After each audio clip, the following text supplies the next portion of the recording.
Let's do Okay. this. All right. Count us. Ready for the countdown? You Yeah. bet. 3, 2, 1. Hey, Maria. Lisa. How are you? I'm well. How about yourself? I am good, except today is Wednesday again, which is throwing me. You know what? I know it's going to take a while for us to get used to this Wednesday thing. Thank God it's only once Right. every 6 weeks. Thank God for that. So you have another exciting guest for us today. I do. You know, I made this guest several years ago, and from the moment I met her, I love her energy. She always has a smile. She always has a kind word to just about anyone. Nice. I haven't seen her upset ever. Oh. So that is a good thing. I want to introduce you to my friend, Clara Diaz. Well, Clara, nice to meet you. It's nice to meet you, Lisa. You know, a friend of Maria's is a friend of mine. That's what we all say. Yes, it's true too. That's great. She does. She brings the best. Not that my guests aren't great, but she brings wonderful guests, and I certainly do. You bring amazing guests well, too. thank you. Yeah, Swanky Maria- guests. Maria has quite a network. Yeah, swanky is the word of the day. Yes, thank you. Thank you for having me on the show. Thank you so much. So it's so great to hear from you and to meet you. And I don't know. Do we want to jump in? I certainly do. I want Clara to tell you, and my grandson sitting back there, the producer, Elijah Turbides of E.T. Lens Works, and our our listeners, what you're all about, your background, what you do now, and then later on we're going to talk about the fantastic book that she published. I'm excited. The one of Yeah. many books. I'm sorry, one of many books. Oh my God, Maria, you're so kind. That's a lot of questions in one, right? Like, Take your time. tell me all about who you are, my background, what I'm up to. Okay, so I love to let people know that I am from the beautiful island of the Dominican Republic. Yes, Lovely. yes. The most beautiful place in the world, and I love my land. I love my land. I love my culture, and I came to the United States when I was 9 years old. I am the oldest of four between my mom and dad. To give people a little bit of context about who I am, so I speak español. Claro que sí. Sí, 100%. And what I stand for, my three values are liberation, my three top values: liberation, love, and family.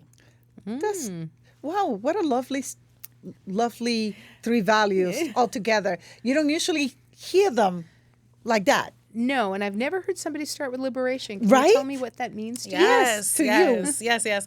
Well, not everybody walks around with their top three values, right? But this That is is what so true, because yeah. this is the work I do. I am an executive coach, and I also teach executive coaching, leadership coaching strategies, and authentic leadership at Harvard University School of Continuing Education. And so I tell people I get to teach what I practice, and I practice what I teach. And liberation, what does that mean, right? And so so my first value used to be empowerment, right? And then I started to kind of realize, that's a lot of work for somebody to Oh God, want to yeah. keep empowering God, yeah. others. Yeah. It takes a lot of energy. It takes a lot of energy, and so I much prefer to, when I think of liberation, right? Liberation comes from the word to be free. Right. I like to consider myself a person that likes to create conditions where others can be free. Wow. Oh my God, I love it. I never. Oh my goodness. I love you. I love you too, Maria. You know that. wow. Maria and I, we have a thing. We do have a thing. You like to create conditions Wow. in which people can be free. Yes, and let me tell you why, right? Because what I have come to understand kind of around the way that society is built, right, is that not all of us are walking around empowered or believing very simply that we have choice, right? Right. That we can decide what we're going to eat in the morning or decide what we want to do for work. Those of us, right, that have that privilege, we have really been exercising, right, our muscles, but that's not how society is built. It's not built for people to feel empowered. can I push that? It's not built for all people For to all feel it. people. That Thank is you. correct. It's not built That for is all correct. I people to agree. feel empowered. Yes. And so when I started to understand like what oppression was, like there's, there's different there's different types of oppression. There's, the four major types that people probably don't know about: institutional, ideological, interpersonal, and then I forget what the last one is. But it'll come back to me in the conversation. But anyways, just understanding, right, that there's already systems in place that go beyond your own motivation, right? And your own like, what's my goal? How can I, like I'm gonna wake up and like do the thing. And I used to like when I started my coaching career, I used to help a lot of people achieve a lot of things, but then they would have to like achieve more and more and more in order to feel whole. Yep. And so liberation, right? It's this idea that we can be whole, that we can be free, and that we can be contributors to a world that allows that for others. Now, Clara, you said they kept on pushing to get more and more. Was that because once they learn the power, they become empowered? It becomes like the next chase, and the next chase, and the next chase. And is it self-imposed, that Yes, chase? is it? Wow, these are great questions because the thing is like, going for more is neither good nor bad, No, right? no. It's really about like how are we going about it and why, right? Are we going about the things we want? And so have you ladies ever heard of the Maslow's hierarchy of needs? Of course. Right? Sure. And so that's one thing is that, right? It's like that once folks used to come to me, I started out my career as a money coach, right? So that's why, I love when people are like making money. I'm like, those are my people because it's not just about the money. It takes a lot of different things to be aligned in order for you to be a person of value, right? That can also then receive money from the market, right? And so it's for me, it was one of those things where like people are like, oh, I want a raise, boom, okay, you got a raise. Okay, I want to buy a house, okay, boom, you got the house. But now then they started to have deeper needs, right? Like all the survival needs are met. Then they're like, oh, but like I really want to be satisfied. Oh, but like I want to be in love. Right. I want to forgive. Oh, I want to find out what my purpose is. That's a big one. Right? Purpose. But those are That's all a big like one. yeah, but then it's like in order for you to be able to question or like have those higher needs, you have to fulfill the lower needs. Not lower needs, but your survival needs. Yes. And so that's what I was like helping people with survival needs, I think, at first, and then it just evolved. My career evolved with me as I evolved. Right. I think to help people think about higher desires and higher thinking. And yes, you should definitely make money, and yes, you should Absolutely. definitely like have an organized, clean home. I love that. But then you should also think about like how am I making a difference in society. Where do you think self-sufficient comes in? Because there's a lot of people that have those, if I'm wrong, please, we'll cut it off. That dependency, oh my God, what is the word? They're codependent. So how do you help somebody that is not codependent, but to become self-sufficient? Oh, that's a big one, to become self-sufficient. So like people that come to me, like, because now I'm an executive coach, right? People that come to me are already like pretty high functioning, Interesting. right? Okay. But when we talk about, I'm going to kind of define what I think you mean by self-sufficiency, Okay. right?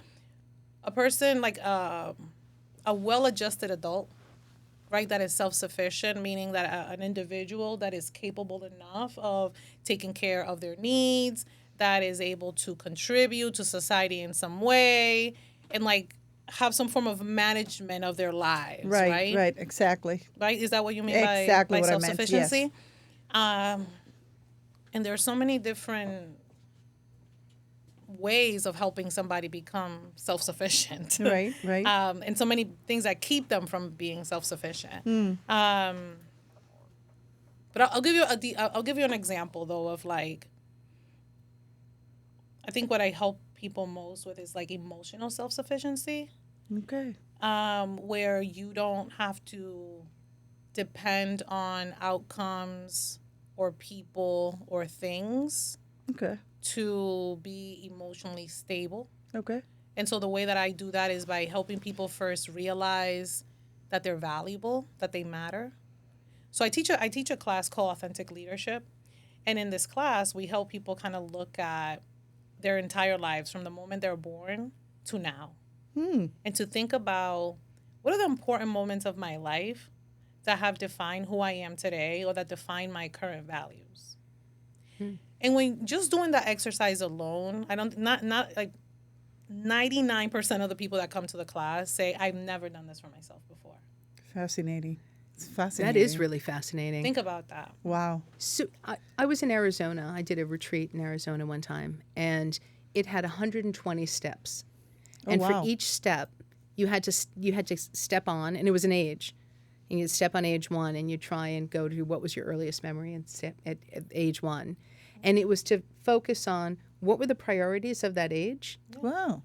And I'm not joking. By the time I got to my 40s, I was sobbing. Really? Because Yeah. when is the last time I've you never done it. truly thought about it? Never done it. What a great experiment that. I mean, I don't know, experiment. I don't know if it's Exercise. I don't know if it was in some respects, it was a life-changing event because it's to give focus on what my priorities were when I was 15 were not my priorities when Of I was course, of 29, course. which weren't my priorities at 39. And but to your point, and I'd love to kind of bring that right back because I think we started with the intention of assisting people to be free, Right. and, right? Creating conditions for people to be free. Right. And I think that is what you're really talking about here, right? Is to understand the steps that you've taken in your own life, to review them and be comfortable with them, and to be impactful. Is that what you meant when you were talking about the individual coaching that you do? I'd like around authenticity. Yeah. I mean, that's part of the work. But it's also because I work with executives. It's very much about the objectives. Okay. Of course. It's very much about how your performance is tied to the business goals. Sure. Right? Sure. To retention goals, to revenue goals. Yep. It's very much tied to that. However, the work that happens that's not on that outcome sheet, right, is Yeah. about fulfillment, balance, self-awareness, empathy. Purpose. Mm-hmm. It's purpose. Yes, in there? a sense of a deeper sense of purpose. But empathy Yeah. for themselves and Themselves. others Yes. Empathy is such a big and their one. families. Right. Right. Yeah. And so self-sufficiency, I want to go back to self-sufficiency, right? Mm-hmm. Allowing people, my thing is not, it's not about like, I can tell you like what to do, right? But it's about like, how do I help you see for yourself that you have what it takes?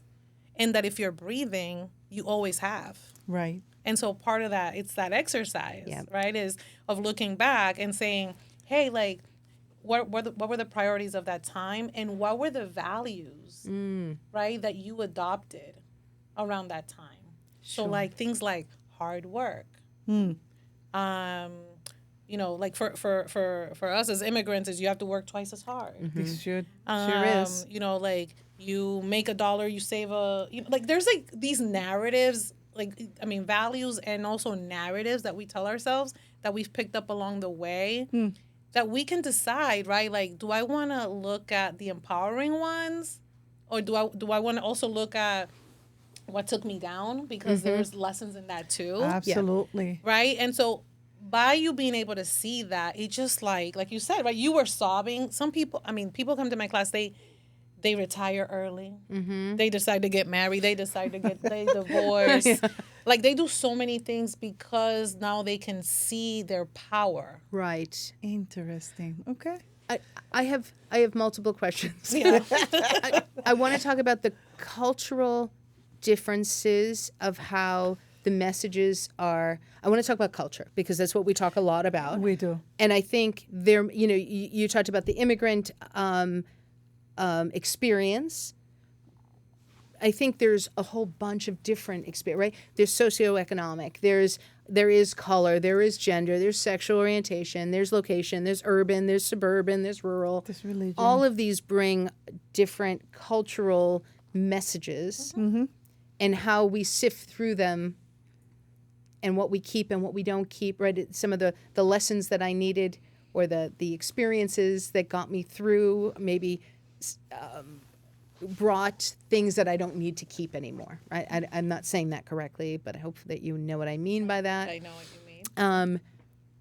That was one. And the second one I was thinking was, I can't remember what the second one is, so let's jump on that for right now. But what is the I know. The last one I want to make sure that we touch upon is, do you see differences in the messages that you hear from entrepreneurs versus executives that have kind of made their way up the ladder through education and expertise?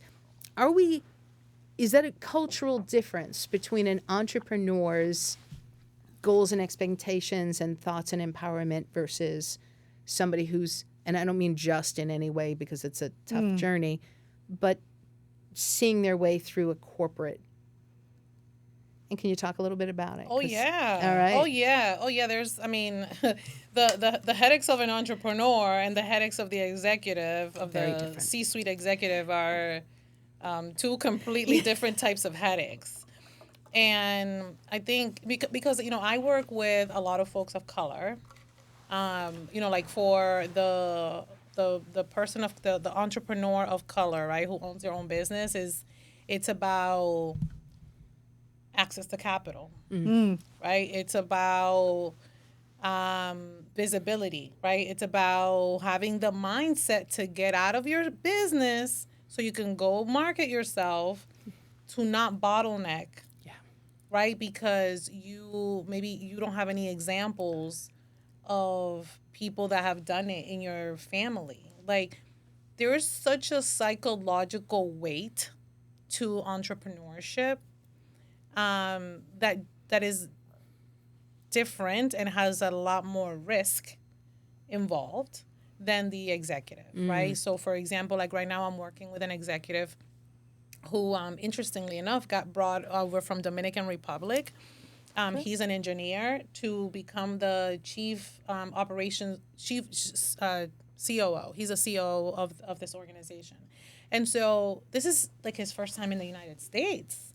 And so he's like wanting to learn English. Like, how do I like express myself? He knows English, but not English at the corporate level that he's expected, right? So I'm supporting him with that, supporting him with like really figuring out, I'm doing a 360 for him so that his other direct reports, we can really understand how he can serve them better. And doing everything in such a formal way, documented way. And thank goodness that his organization is willing to invest in him in that way. They're sending him to Harvard to to take some management courses. Like, they're really investing in him. And yeah, just the challenges are very different. The challenge, it's like an entrepreneur crying to me because like she knows she's not going to make payroll in 2 weeks. Yeah. Right? Or the executive who keeps getting, who cannot influence someone because he's like, I think it's because I have an accent. Or the executive who keeps getting looked over because she's a woman. And I have to come up with these like ninja strategies to support her in being impactful and like creating whole network maps of her organization with her and just being extremely strategic to support, again, the people that I work with are folks, again, where like the environment is not really set up for their success. Right. And we have to literally create strategies within that space to make a change. That is so fascinating. Do you think that it's fascinating to talk about it because I'm like, that is what I do. Do you think that it's easier for an executive to pivot as opposed to a business owner? who does the pivoting faster? And I guess I can answer my own question, whomever has the greater needs, right? No, and then I would say define pivot. Right. Well, you mentioned that sometimes small businesses, in the example that you mentioned, can she make payroll in 2 weeks? Right. An executive doesn't have that in the back of his head, right? Right. But a small business does. So how quick can she pivot to make payroll? Yeah, I mean, that's a big question. That really all depends, Right. right? On like, okay, what are her strategies to to generate revenue quickly? Yes. While, let's say, an executive, I'll tell you, right? So I've been working with this executive at a major bank, and she's a unicorn. I like that. I work with unicorns. Okay, she's making $500,000.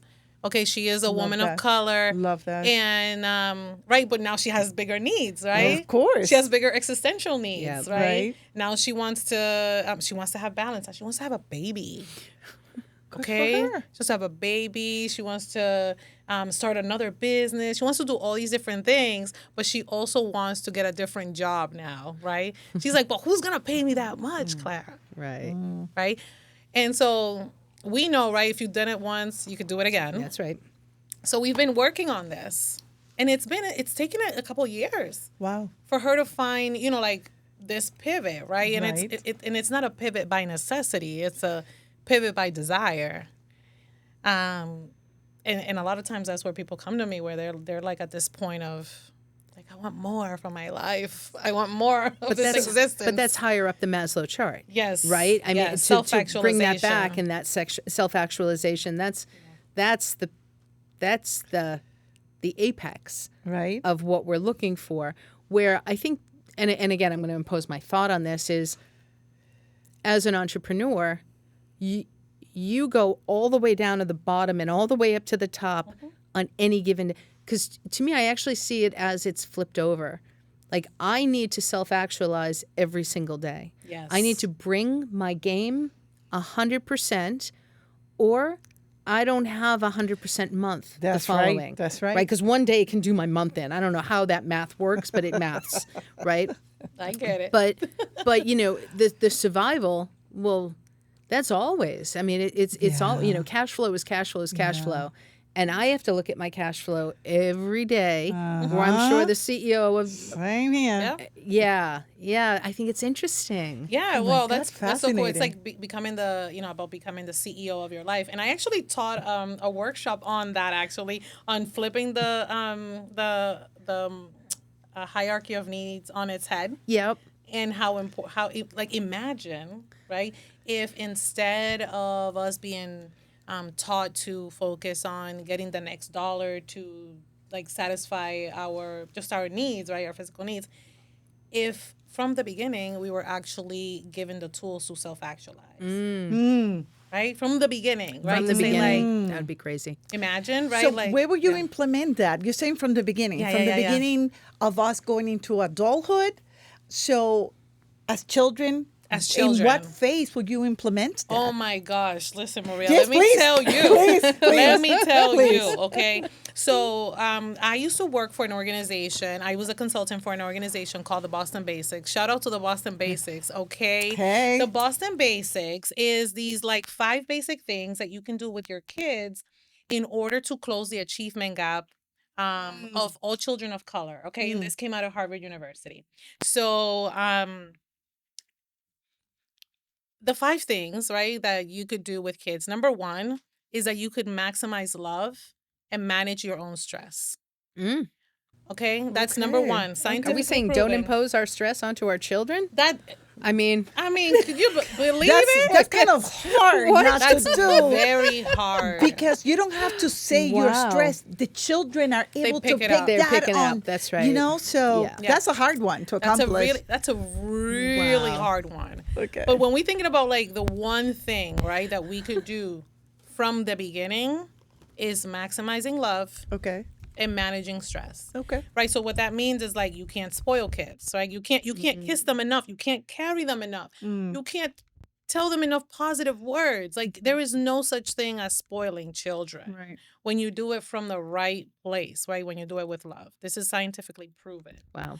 And so that is the first thing, right? And then there's the other ones are reading every night to them, and pointing, which is culturally unacceptable for us, It because you is. tell your kids not to point, but it's actually cognitively, it's a cognitive advantage. What do you mean pointing? Where, Yeah, so when are we Oh, pointing? in God. our so Yes. so part of like what you can do with children or adults from the beginning, from when they're babies, to give them a cognitive advantage, in addition to loving them and managing stress, is allowing them to point at what they're seeing and naming it. Right. I see. I see. Okay. And so, but for us as Latinos, that Yep. is, in a lot of other cultures, that is Disrespectful. unacceptable and it's Yeah. disrespectful. Mm-hmm. Interesting. Isn't that interesting?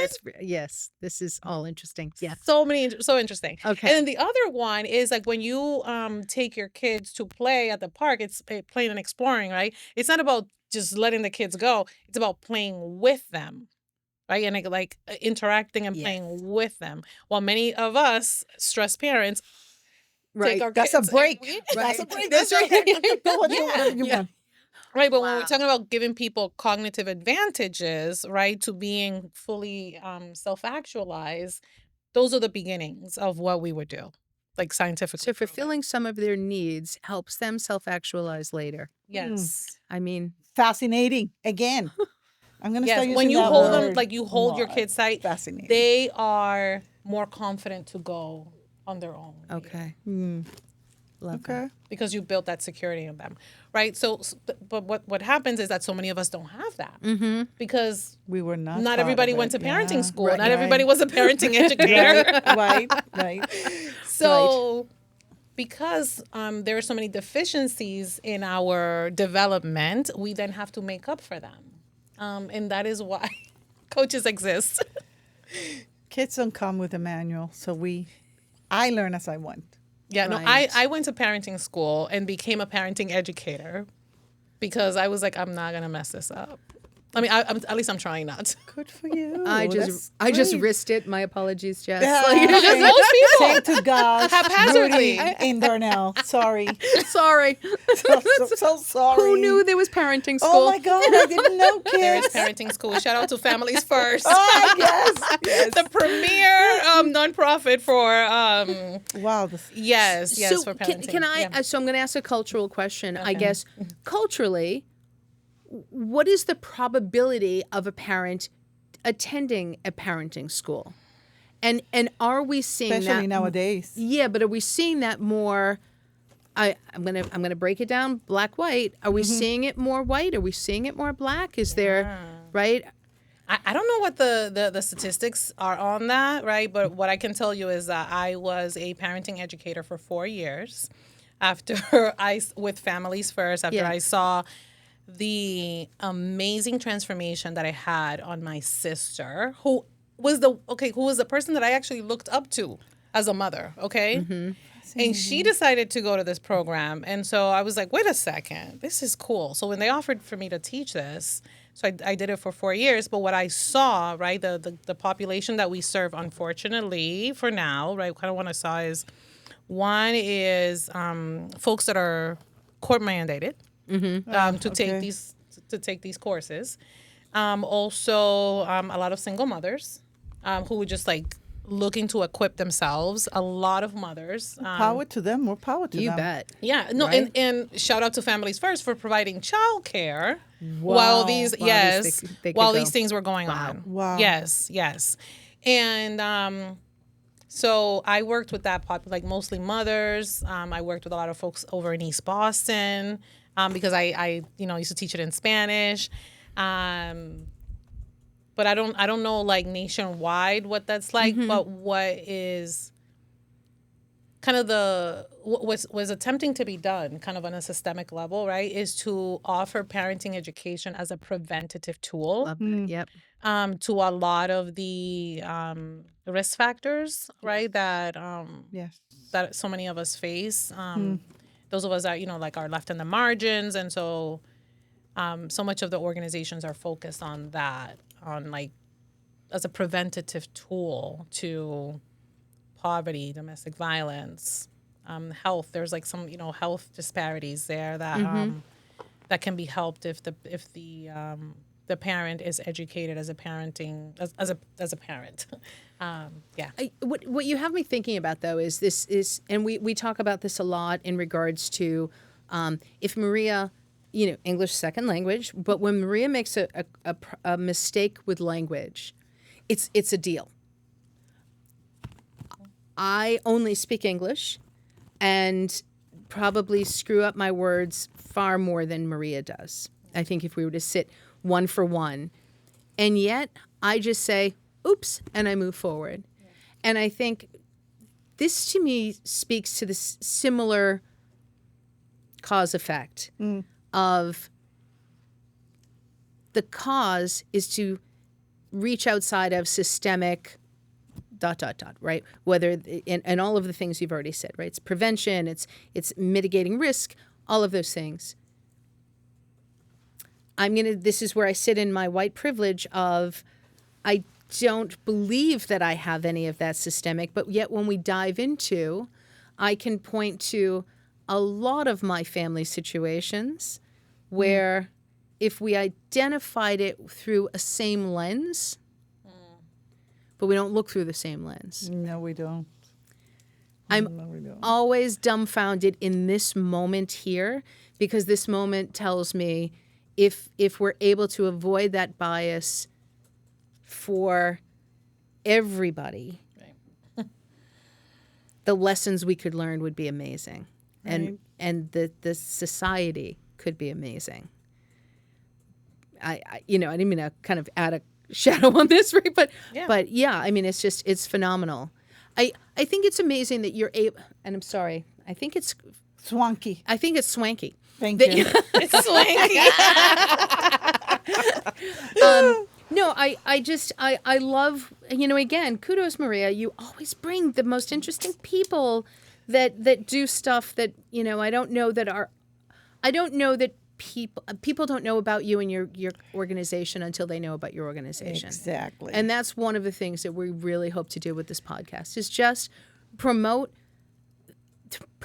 entrepreneurship and culture in a way that is accessible and meaningful so that people push back on what their norm is and reach more into, the greater society and what it has to offer. We started with you, and you mentioned you have three, not virtues, three values. Thank you. We have the first one, which is one of the most fascinating values I've ever heard. What was your second? Love. Love. And what does love mean to you? Such a force. It's a force. Love. Yes, it's a force. Just to say it, look. Love is He's laughing back there. It's a force, it's an energy, it's when I think about like who we are beyond being we're human beings in this flesh, right. But we are in this planet, in this galaxy, in this one galaxy of so many galaxies. Mm-hmm. And you think about who, what made that all possible. Right. Right, that energy lives within us too. Right. Right, and it's the fabric of all things. It is. If we choose to see it that way and operate from that way. And so for me, love is a consciousness. It's a verb. It's an orientation. It's a power. It sure is. To choose to love, to choose to operate from love. And so for me, I rather use my powers for good. Mm-hmm. And I rather support those that are using their power for good. Yeah. And so, folks that I invest my time in, that I work with and support, have to be mission aligned. We have to be working towards the betterment of humanity, as opposed to the anything away from that. And then in the way I teach as well, I think that I infuse love into my work, and I do that by really creating spaces where people feel heard, where they feel important, they feel seen, they feel like they're like they matter. And you you can't undermine how important that is. With a smile, with a gesture, with going the extra mile, Right. from making a connection, giving And- somebody a book. And empathy comes from Empathy. love. Yeah. Those two are so well connected. Yeah. And that's also another way too that I infuse spirituality in my work. Mm-hmm. And when I tell people, spirituality is it's not about being connected to a deity or Right. right. It's also about meaning and purpose. Right. Absolutely. Right. And like, what is the purpose of your life? What's the energy in which you do things, and having that consciousness and choosing to do good, in whatever you do, from construction to the doctor. Yeah, that's my value. I really like the way that you described it. Yes. Yeah, I think because it's a big word It is. with a lot of different meanings and a very similar meaning. And I think that you hit, I don't know, for me, you hit a lot of the similarities, which was really wonderful. I appreciate that. So great. And your third? Oh, my third was family. Family, third is family. the root of everything. The family is the original institution. That's So, right. That's right. that can look, so different for anyone, right? Yeah. Like, they say friends is the family you choose. Right. I That's consider my right. friends my family. Right. Same And, here. yeah, family. It's a concept of coming together for the same purpose, for a mission together, even if it's just for us to laugh together. But yeah, that's that idea of family for me is important. Like, and not just like my core family, which I absolutely adore, and I'm so lucky to have my core family, but also like, my different networks that I'm part of. Those are like my United Latinas family, my Amplify family, my Harvard family. I have, Right. So many different families that I am part of, which also, it's so important for us to, like, for me to always remember, like, who I belong to. Yes. Right? That Yep. I'm not just an island. I represent so many people, and that I'm taken care of too, and supported in my giving and in everything that I do, that I have places where I can also, lay my head. There are times when you feel alone. In my case, when I feel alone, all I have to do is look around, and I have somebody from my family there for me. Hey, do you need anything? You want to talk about? And it's so good to have not only your family that has the DNA, Yeah. but all the other groups and networking and your friends. I consider them family too. So it is. I love that. I want to talk about. Before we jump, can I just say, I think one of the interesting things, and we talk a lot about the guests that we have on and how unified the messaging is. And it really comes back to understanding your purpose, understanding your people, and asking for help comes out almost all the time. And I think It it's really does. It interesting really that does. your business, what you've built your life and your career around, whether it's from teaching or coaching, which is teaching. Yes, it is. Teaching by a different word. But that you are of service to other people. Who do you and how do you have self-care as part of your normal everyday life? Oh yeah, big time. Big time. Self-care is, I have a whole sheet of folks that support my care. I call mine the board. The right? I have a board board. of directives. The board of directors. Yep. Yes. So I'm really big on meditation. I'm really setting that time for myself to just like focus on my breathing, to listen to positive affirmations, positive words. I am a nature lover, and so I do my best to take daily walks. Uh, I have a therapist. I have a couple of coaches, consultants. I have really good friends. And I, for me, like my environment is such a big, just like the way things smell and look and feel. And so just making sure that like my space is tidy, it's important for me. Recently, I took on becoming part of this like 10-week personal development program for moms to Fun. like help me prioritize myself. Yeah, it's called Runway for Mom. So I'm gonna be walking the runway, and I'm always doing something to make sure that I stay optimal. Yep.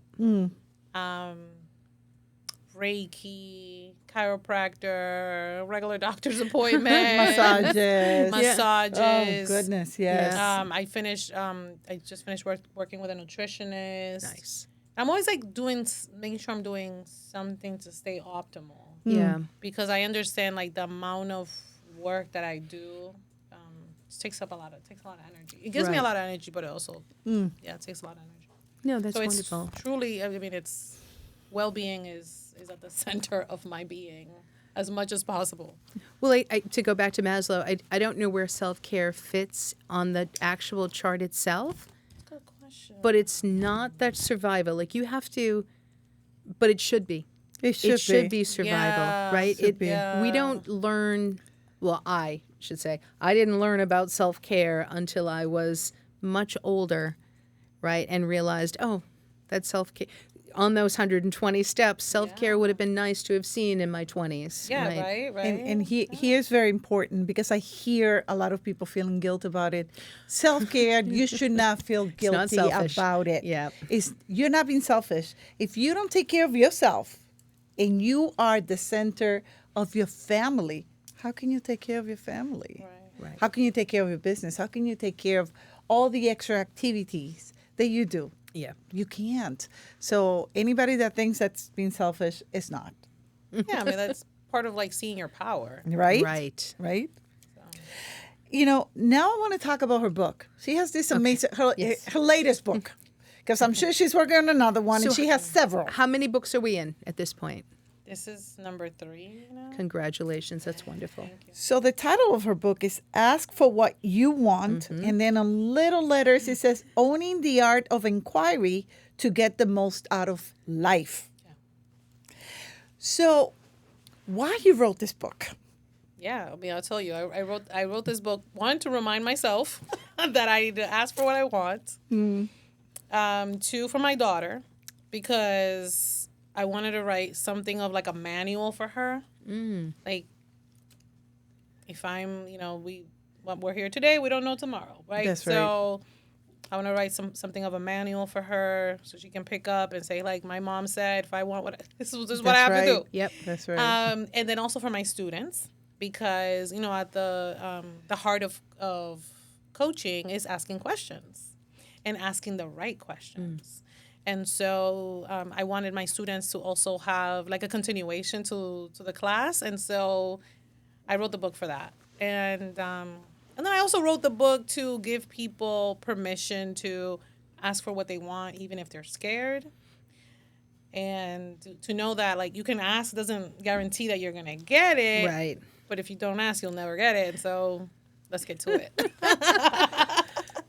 do you see a huge difference between, culturally speaking, how people of color ask for what they want as opposed to everybody else? Oh Lord. I mean, like people of color is like a big population, right? Like, it's like that's a big group. But kind of part of what I talk about in the book, right, is that we need to, when we have a resistance to asking, right, we have to look at why we are so resistant to asking, especially for something we need, Right. right? And so many times, Right. so many times, it's not about like people are not out here like wondering how to ask for $1 million. Right, No, right, it's no. like how to ask for a raise. Like, I mean, like little, to me, those are little things. Right. So what do you think that is? Is it fear?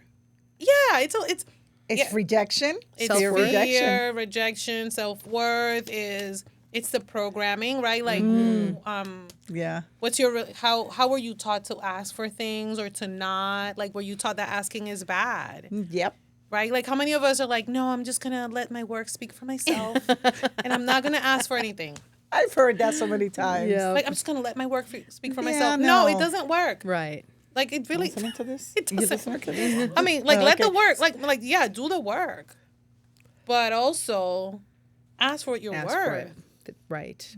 And but yeah, culturally it is culturally, right? If we are taught that asking is not good, right? Like, I was one that I was told, like, stop asking so much. Like, I asked a lot of questions when I was a kid. Like, some people wouldn't want to come around because they knew I was going to ask for something. You know, like, she's going to ask me for something. Yep. Or she's going to ask something of me. Yeah. And so I had to unlearn that. Yes. And I think that's the case for a lot of people of color, where you didn't have the privilege of asking, or you thought it was a bad thing. Right. Or, you know, you were told that you were greedy. Then you have to undo that. Absolutely. It's not easy to do, though. No, it's not. That's why I'm here. That's why Yeah. that's why coaches are here. That's why you're good at what you do. Yes. And I would think that there's a difference between men and women also. Oh yes. Oh, No, men right. Men they- can They ask. don't Oh have yeah. Men can ask. Men can ask Yeah. more easily. Yes. And women tend to, it's more easy for women to ask for others. Right. Yes. Yes. Right. Yes. I was just reading something just by chance yesterday about women will ask for community.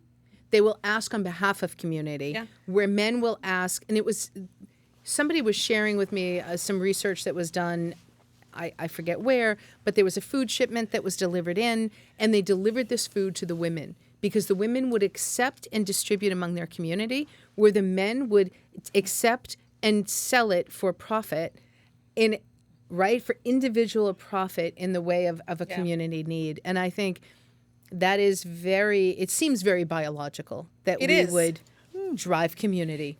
It is, and because it is, so one of the things that I love sharing this with people because they won't get access to this unless they go and take this Harvard class. But I'm an executive coach in a class called Women in Leadership. And one of the things that we teach them is that, you know, if you want to get better at advocating for yourself, you should find a +1.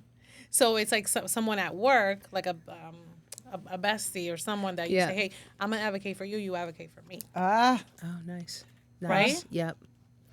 And so and then if you think about it, this happens with men a lot easier, you know, because they go and do their deals, you know, when they go to the bar or they go play golf or, you know, they go do some kind of activity together and they naturally become friends and start supporting each other. Yep. While women, sometimes we just don't have the luxury, right, of going to the golf games or Right. doing whatever. And we're so focused on doing and having our heads down that we don't really think about what strategies we need in order to Right. get ahead. right. So one of the strategies is like, hey, Lisa, I know you're trying to go for that director role, right? And you know I'm trying to go for VP. Right. So I'm gonna help you. And I'm gonna advocate for you over here, and then Yep. I'm gonna need you to advocate for me. Yeah. And what I love about this is from a supplier diversity perspective, which is our businesses, this is the reason for giving certification and going back to that discovery that we talk about often. How do you identify diverse suppliers? It's because of everything you've just pointed to. Men's organizations will innately just come together with and it's not this is where I'm going to say it's not intentional. There's not the intention to exclude, and the purpose of supplier diversity, one more time, is to include, to make that inclusive, to ensure that there's recognition as part of that discovery. I always need to bring it back to supplier diversity, so thank you for that. Nothing So, wrong with that. but I Nothing think wrong that's a with that. perfect explanation as to why it's so important. I can't believe the time, right? Oh my goodness. Oh my God, I Clara, just- you're a magician. Because we're like, oh, we've been talking. I haven't looked at my watch once until now. Wow. So I'm going to ask you, Maria. Well, before I ask you, I'm going to ask Clara. Is there anything that we didn't ask you today that you were hoping we were going to talk about? No. Did a little birdie There tell? was so much that we talked about. Oh that my was God, we not- were all over the map. this We was were a all over lot. the map. I believe, though, there's some good news. Oh, yeah. You want to share your good Can you news? share your good news? Oh, that's the new. Yeah, Oh, oh my yes. goodness, oh, girl. Goodness. My goodness, oh, girl. My goodness. Okay, so I have to get my phone to like say the right thing. You go Okay. right That's ahead. You wonderful. go right Yes. ahead. So this morning I found out that I am going to be awarded an award by my alma mater, Leslie University, and I just want to pull up the award, the name of the award, because I don't want to screw it up. But it's for it's the James Moore Award for dedication to my profession. Outstanding and congratulations. Thank you very much. And why this is so important to me is because for me to graduate from Leslie University, I paid for school myself. Wow. Every penny, you know, it was working, it was saving, and it was very challenging. And I could have gone to any other school, you know, that was a little bit cheaper, but I really wanted to go to Leslie. I really believe in their values, and I still do. And I wanted to go to Harvard originally, but you know, I went to the school next to it, which is Leslie. Right. Leslie's right next to Harvard. So it was really hard for me to graduate. It was hard for me to. It was challenging, but I graduated with honors. Ooh. And I was 30 years old when I graduated. I was already an adult learner, and there was so many people that supported me in making it through. And even at Leslie, I wrote the business plan for my business. Wow. that I'm doing today. And so it's like amazing to have this full circle moment, to be acknowledged and honored for the work, because I don't do it for the accolades. I do it because it really fills my heart, and it pays really well. I mean, I'm in my own business, you know, as an executive coach and a global trainer. Pays really well, but it's also very meaningful work. Right. And to be able to show other people that, hey, you can do it too, because there's a lot of adult learners who, have like dropped out of school, haven't been able to go back. And I'm a big advocate of like finish your degree. Yeah. Because it matters, you know. Like for me, it wasn't like, oh, I'm gonna get this degree, then I can get this job. It was more for me of like, hey, I can do this. Yeah. I can do this, and I'm gonna set the path for my kids. There you go. And I did it. My kids, the kids, to say, hey, if like Auntie Clara can do it, you know, my mom can do it. Yep. Yeah. So I do it because I can. You bet. I'm excited. Yay. You bet. And we should do everything we can.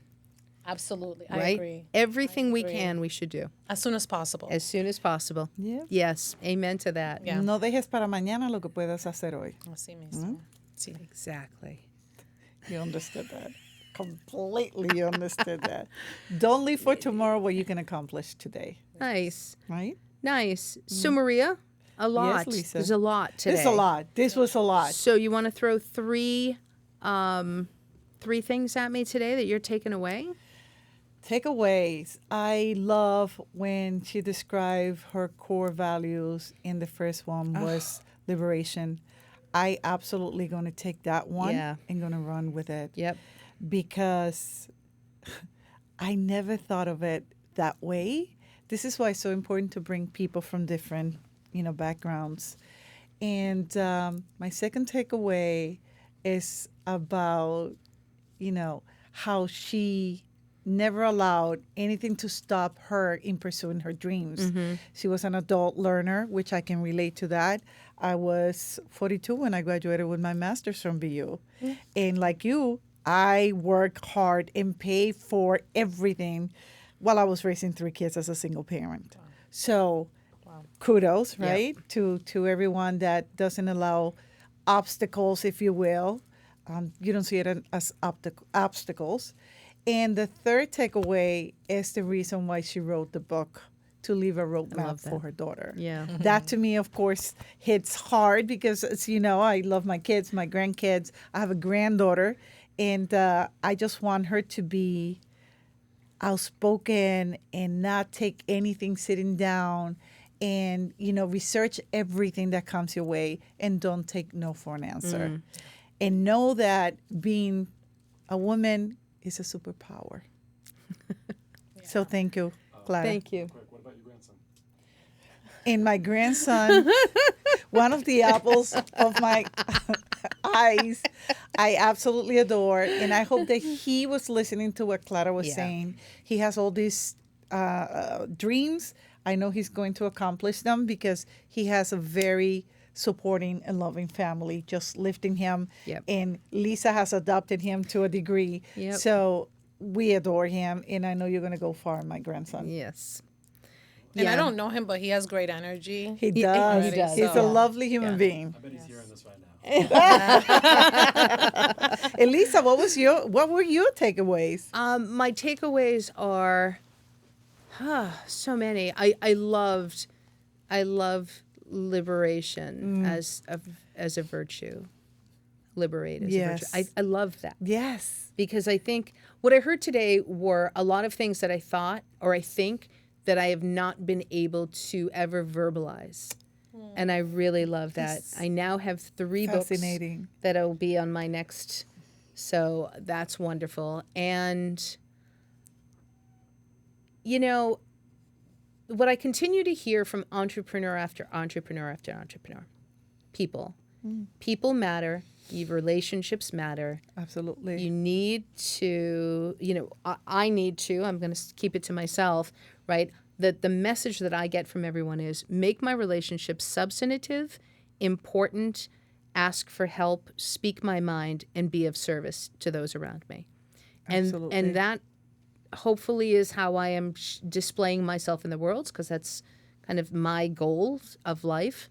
I think I still love when we have people on that will talk about cultural differences, because I Yes. think that's just, I love to hear cultural differences. It's important. It's really very important. And we don't speak about it enough. don't. And we allow a different narrative to take place than the narratives of the people that you and I know. And to me, that's the little piece that we get to do in this podcast, is share similar messages around culture.